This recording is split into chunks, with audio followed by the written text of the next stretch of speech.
নমস্কার। আমার আজকের নিবেদন স্বরচিত কবিতা কৈশোরিক। চাতক দেখি নীল আকাশে আলপনা দেয়, ওই বিড়াল ছানা পড়ছে এখন কবির লেখা বই।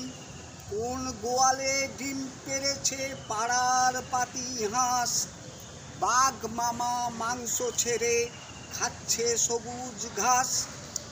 একটা হঠাৎ কাঠ পিঁমড়ে চিমটি কাটে ঘাড়ে, আরশোলাটা উড়ে এসে সুরসুরি দেয় তারে।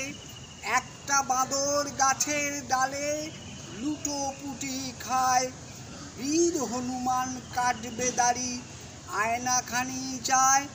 গিরগিটিরা রং পাল্টে ভাবছে হব রাজা, টিকটিকিরা মেলায় গিয়ে খাচ্ছে পাঁপড় ভাজা। প্রজাপতি উড়ে উড়ে শুঁকছে ফুলের গন্ধ, মৌমাছিরা কাব্য লেখে অমৃতাক্ষর ছন্দ। ভালুক বেটার কি হয়েছে জ্বরে ভোগে রোজ, কোথায় বসে কোন ডাক্তার সবাই তোরা খোঁজ।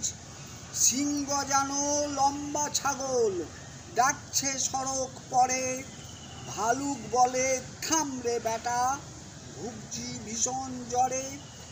গাইছে খেয়াল একটা শিয়াল, হাসছে যত পক্ষী, সিংহ মামা ঘুরতে যাবে সঙ্গে দেহ রক্ষী। নমস্কার।